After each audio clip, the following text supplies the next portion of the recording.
Hello students. Today we will talk about the causes and consequences of early Turkish invasions into India. And we will focus on Mahmud of Ghazni and Shihabuddin of Ghor, who is also known as Muizuddin Muhammad of Ghor. Now Mahmud ascended the throne of Ghazni in 997 after the death of his father Sabuktiddin. He initiated a policy of penetrating the east and began his raids into India around 1000 CE. This move has been regarded as central to the foundation of Muslim rule in India by medieval historians. Even though Mahmud had only a transitory agenda in India, he is credited by medieval scholars as paving the way for Muslim dynasties in the Indian landscape. Now, who exactly was Mahmud of Ghazni, and what was it that persuaded him to come to India? Now, around the 8th century, when the Arabs had conquered Sindh, the Umayyad dynasty had sent forces towards Transoxiana, which was then inhabited by heathen Turks who had come there from Central Asia. Many Sufi mystics played a very important role in spreading the word of the Prophet in this region. And the inhabitants here steadily adopted Islam. But the Turkish tribes were not all Islamized at the same time. Therefore, these non-Islamized Turkish tribes continued to remain a challenge to the Abbasid dynasty. However, with time, the Islamized Turks became a pillar of support to the Abbasid Empire. They contributed vast amounts of revenue, they acted as palace guards and commanders, and also helped to convert the non-Islamized Turks to Islam. Thus, we find the Turks gradually used their skill as horsemen and warriors very well, and this was of great help to the Abbasid Empire. And soon the importance in this region of the Iranians and the Arabs diminished completely. Now, the gradual weakening of the Abbasids around the 9th century generated an atmosphere of military power play in the region. In the eastern part of Iran, a new dynasty called the Samanid dynasty established control over Khorasan and Transoxiana. In the second half of the 10th century, Alaptigin, a Turkish slave and a recalcitrant governor of Khorasan, defeated the Samanid dynasty and carved out a small kingdom on the margins of the Samanid kingdom. Right? This area was actually snatched from the Hindu Shahis, a branch of the Hindu Shahis. The Hindu Shahis were rulers of parts of Kashmir and the area right up till the river Chenab. After the death of Alaptigin in 963, his slave and son-in-law Sabuktigin seized power. It was imperative for Sabuktigin to expand his area of domination, and he inevitably clashed with the Hindu Shahi king Jaipala. This was around 990-991. Jaipala retracted on his pledge to pay indemnity. In fact, in alliance with the ousted governor of Ghazni and with some of the chiefs around Multan, Jaipala had the temerity to attack Ghazni. He was, however, decisively put down. Sabuktigin died in 997, and this paved the way for his elder son Mahmud to ascend the throne of Ghazni. Now, what exactly was it that enabled Islam to spread so rapidly from the Arabian landmass towards the vicinity of India? Andre Wink posits the notion of a new integrative force of Islam. He says that this was the key factor behind the success of the Arabs. He brushes aside theories of technological superiority and better horsemanship. Instead, he concedes that the Arabs were infused with an elemental energy, and that is what made them so successful as conquerors and intruders. Marshall Hodgson feels that it was homogeneity and expansive vitality which Islam displayed at this time that enabled it to overcome the pastoral Bedouin tribal culture of the central, northern, and western Arabian Peninsula. Richard Eaton tells us that the Prophet's ideal of attaining socio-economic parity among all followers pushed the desire for conquest further.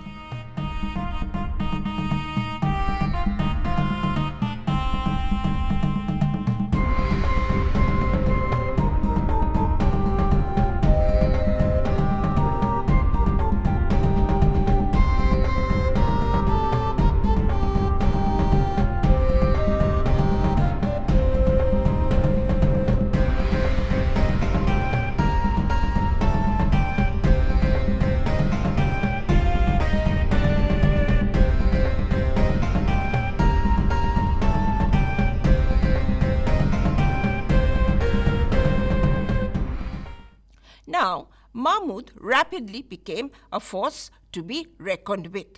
He defeated the Samanids and consolidated his position in Khorasan, Khwarizm, Sistan, and Ghor.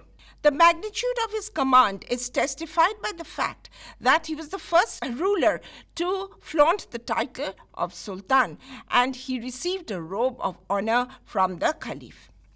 The story of his eastward campaigns really begins with his encounter with Jaipala near Peshawar in 1001. Right? The Hindu Shahis were in possession of Peshawar and Punjab. Jaipala's defeat was later on followed by the defeat of his son Anandapal near the Hindu Shahi capital Wai-Hind in 1009. However, the Hindu Shahis continued to offer stiff resistance. Anandapal made efforts to ally with the Ismailis and obstruct Mahmud's passage towards Multan and his attempts to penetrate the Punjab. Mahmud, however, overcame Bhatinda, Multan, and the fort of Nagarkot. When Mahmud temporarily returned to Ghazni, Anandapal proved resilient and reinstalled himself in the northern part of the Salt Range. He made Nandana his capital. Later, however, Mahmud appeared near Lahore, dismissed Anandapal in 1015 and occupied the territory right up till the river Jhelum. Incursions into Punjab and eastern Rajasthan paved the way towards the Gangetic Doab. After this, Thaneshwar was attacked. Here, an important motive of Mahmud of Ghazni was adding special elephants to his army, which were very expensive at that time. After Thaneshwar, eastern Delhi, Baran, Mathura, and Kannauj were also overpowered by Mahmud of Ghazni. Kalinjar in Bundelkhand was invaded next. Mahmud then desecrated the temples at Nagarkot, Thaneshwar, Mathura, and Kannauj, right? And needless to say, enormous booty fell into his hands. Now, Mahmud's drive to enhance his booty naturally propelled him towards Somnath, right? So this motive of looting and collecting greater riches actually steered Mahmud towards Somnath. Somnath was a very famous temple and also at the same time a very busy port. Romila Thapar writes that it is agreed that Mahmud deliberately wanted to project himself as a destroyer of idols to earn legitimacy within Islam. And in doing so, he not only targeted Hindu idols, but there is also an instance of his intention to demolish a pre-Islamic idol at Mannat, the goddess of destiny, venerated by the early Islamic people. Muhammad Habib comments that Mahmud was a political realist who did not have simply religious aspirations. He was a self-aggrandizing general who fought with the Hindus and the Muslims for the sake of territorial expansion. The temple of Somnath declined due to continuous attack by the Muslims.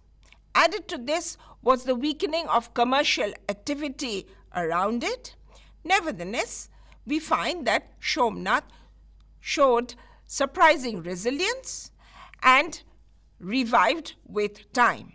Its recovery has often been linked with the upward curve of trade around this temple. Now let us look at the causes and motives of Mahmud of Ghazni. Where Mahmud's motives were concerned, it must be understood that the Ghaznavide Empire, made up of Afghanistan, northern Persia, and Khorasan, suffered from the paucity of resources. In his analysis of Mahmud's invasions, Muhammad Habib draws attention to the secular or baser motives which were at play in Mahmud of Ghazni's mind.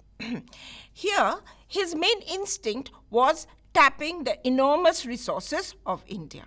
And we all know that the Hindu temples in particular were repositories of great wealth, and this was a very important driving force behind the adventures of Mahmud of Ghazni.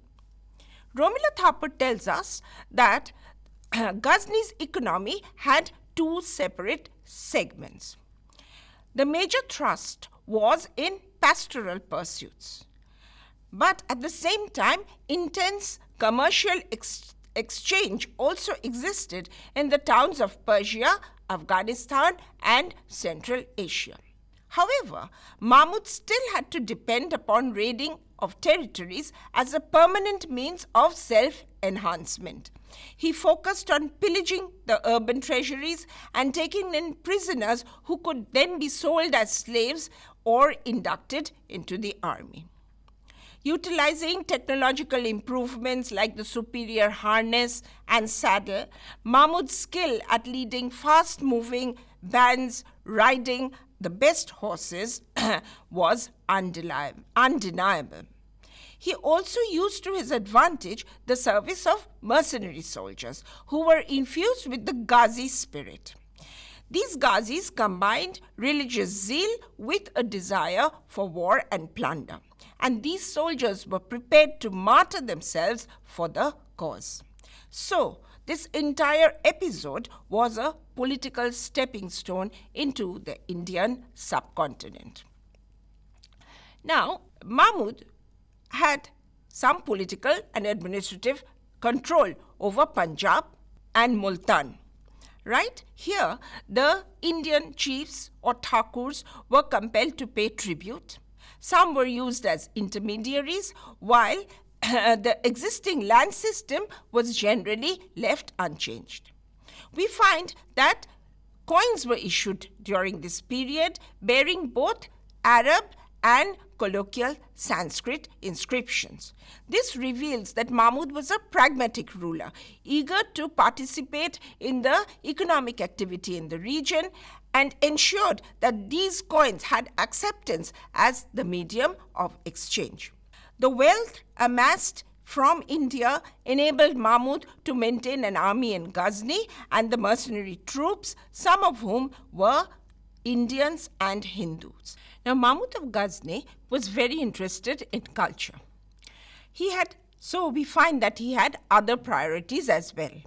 He attempted to build up a particular culture at the court which was distinct from that which prevailed in Baghdad. Scholars from all over were lured by a combination of wealth and force. Persian libraries were ransacked and Persian culture superimposed within the precincts of his court. Ansuri, poet laureate, oversaw the literary activities within the domain of the court. Qasidas were composed by the likes of Ghazali Razi and Faruqi.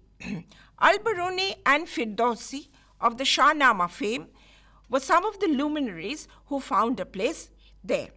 Mahmud initiated a Persian Renaissance from above. The Persian language found a greater acceptance among the Turks.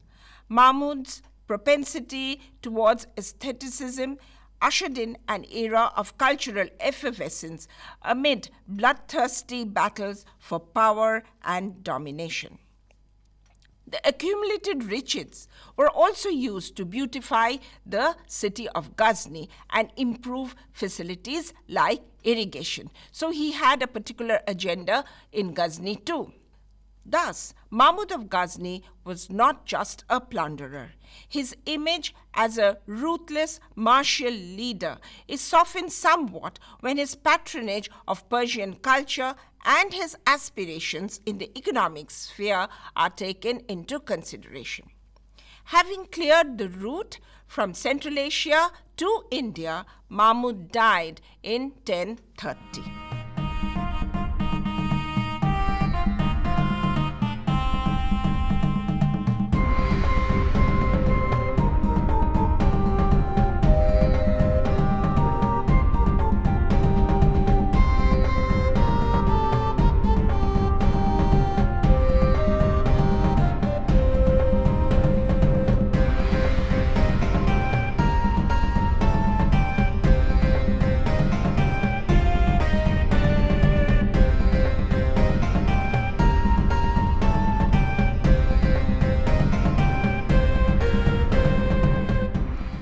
Now let us look at the Turkish presence.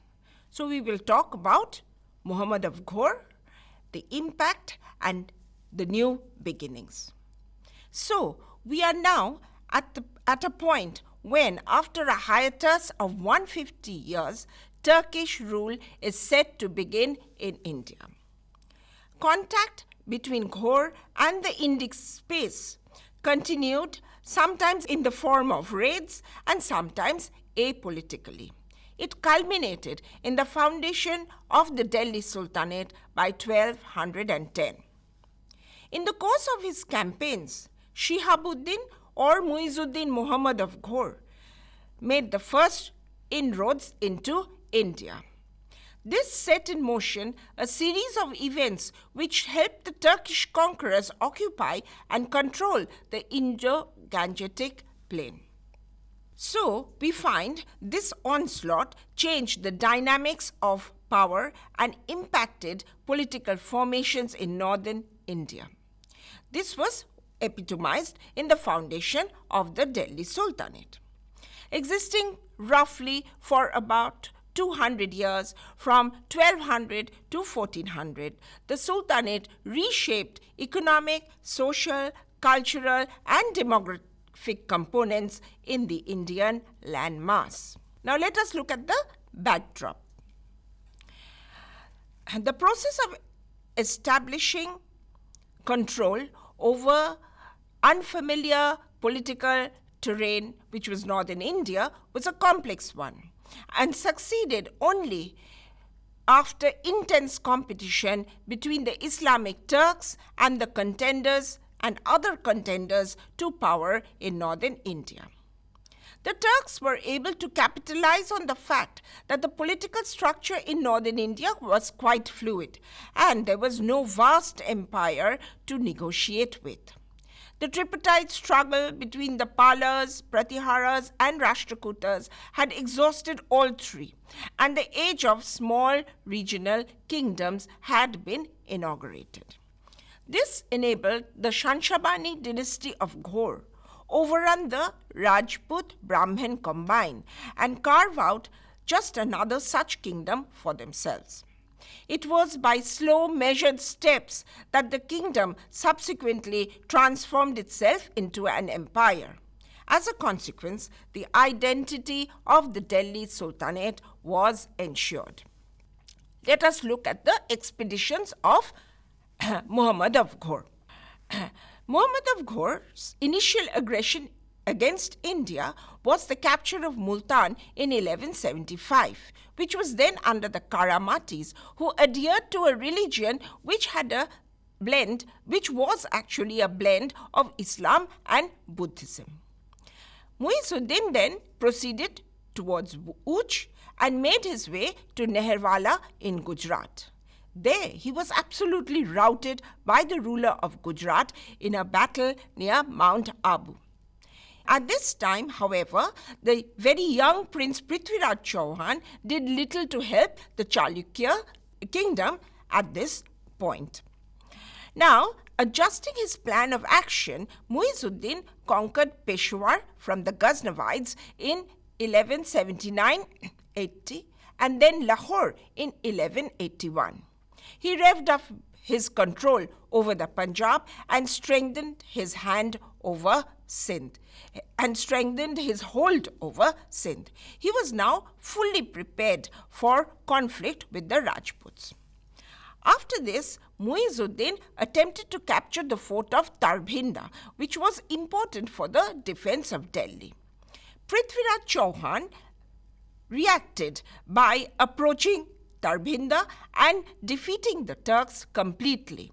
The beleaguered Ghorians somehow managed to save their commander Muizuddin. Prithviraj, who completely misjudged the situation, desisted from further pressurizing the Turks. This Chauhan ruler perhaps took this episode to be a frontier fight and did not really gauge its long-term impact. The Second Battle of Taurain in 1192 was a major game changer. Muizuddin planned it carefully and it paid dividends. His triumph in this battle was a watershed moment in the history of the times. So the spree of conquests continued. We find that Muhammad of Ghor then brought the Sivalik area, that is Ajmer, Hissa, Sirsa, under his sway and placed Qutbuddin Aibak, his general, in charge. He then returned to Ghazni. Aibak very soon removed the Tumara chief from Delhi and made it his base of operations. Muizuddin returned to India in 1194. With the help of his general Qutbuddin, he subjugated Meerut, Baran, Koil near Aligarh. He then steered his troops to victory against the Gahadawalas, who were the next most important power in northern India at this time, in northwestern India during this period, at the Battle of Chandawar in 1194. He then marched towards Benares and then took over Kannauj and Ajmer. Subsequently, there were uprisings in Kol and Ajmer. Right? These were quelled, and the Chalukya ruler of Anhilwara, who had made a common cause with Ajmer, was then put down. Annexation of Anilwara, however, took place only in 1240. Badaun was next seized in 1197-98 from the Rashtrakutas. Malwa was raided, and the Chandela capital Kalinjar was assaulted in 1202-3. Mahoba and Khajuraho were also crushed emphatically.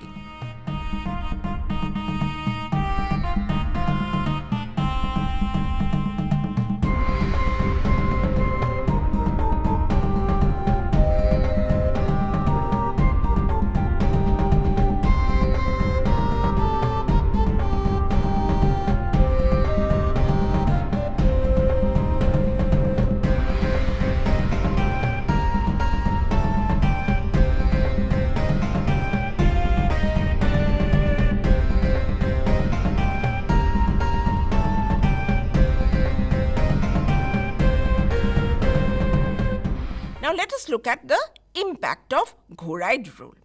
Now the establishment of Ghoraid rule, which we find took place properly from 1210 really, with the accession of Qutbuddin Aibak, was actually a major break with the past in terms of religious beliefs as well as administrative and economic organization.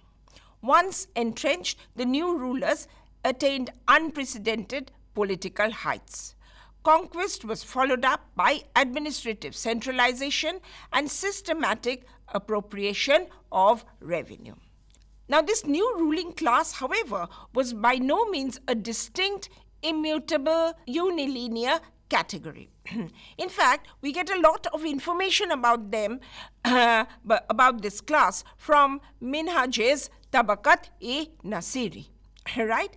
We find that the Shanshabani dynasty, to which Muhammad of Ghor belonged, essentially ruled over a backward niche in Afghanistan, and they had rather humble origins as pastoral chieftains. During Iltutmish's time, Genghis Khan's penetration of Transoxiana brought in highly placed nobles from Khwarizm and Ghor, some of whom were able to rebuild their careers in their new adoptive land. So India really became a landing point of nobles from all over Central Asia, nobles who had been forced to leave their homeland due to different circumstances, and they began to flourish in this new-found kingdom which Muizuddin Muhammad of Ghor had helped to establish. So, we find a diverse and stratified group of nobles and slaves from the central Islamic lands of Ghazni, Ghor, Khorasan, Khwarizm, and Afghanistan who came into India in search of security and patronage. Some of them were Tajiks who spoke the Persian language and hailed from eastern Iran. Some were Khalj, tribesmen, while others were of Turkish ethnicity. It was this conglomerate that formed the new ruling elite in northern India. With time, Indian Muslims carved out a niche for themselves within this exalted circle. Now, with the initiation of the Sultanate rule, obviously, Islam constituted another significant determinant of political and cultural change. Islamic traditions of governance had acquired a degree of permanence during the 11th and 12th centuries in the Punjab, thanks to the Ghaznavite presence. Right? So this expanded more afterwards as the Delhi Sultanate came into existence. So in terms of everyday working of the administration, an alternate framework of state was formulated vis-à-vis the existent one. The Islamic idea of sovereignty derived from Persian traditions was now offered as the principal tool of legitimacy. The Muslims brought with them new jurisprudence that primarily took off from the Hanafi school of law. The legal structure obviously underwent important changes. Particular social groups also began to play a more fundamental role in the workings of the state. Among them, the ulema or scholars took upon themselves the task of guiding certain echelons of society according to Islamic norms. Islam also took up a different dimension through mystics and itinerant preachers who represented the Sufi orders. The appeal of the mystics was certainly more pervasive, right? Their spirituality was embodied in a wide array of artistic forms like poems, songs, literature, and discourses or malfuzat, and they touched people in a major way. The popularization of Islam in the Indian subcontinent was in a great measure the work of the Sufi saints and mystics. However, we must remember that Islamic society in India was never completely homogeneous. So there was a mosaic of different sects like the Shia Ismailis, the Mapillas, the Marakkiyas, alongside the Sunnis who were high-born Arabs, Turks, or Afghanistan. So this new class began to become more and more important in the Indian subcontinent.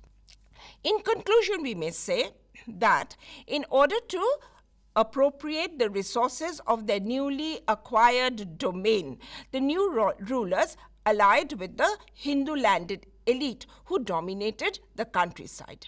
The Hindu intermediary class, which underwent a series of social transformations, found itself in a position of privilege above the peasantry during a major portion of the Sultanate rule. Thus, we find that a complex picture emerges. We find a Hindu intermediary class who worked as collaborators of the new regime, and they were made up of Hindus and also other religious and social groups.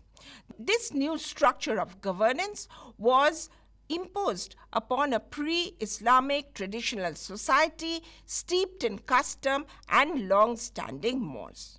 The new rulers, in fact, seemed quite hesitant to penetrate at the micro level and supplant the prevalent social structure completely with an alternating one. So the original Indian society definitely existed, but it was superimposed with a new ruling class and certain administrative and social changes. Thank you.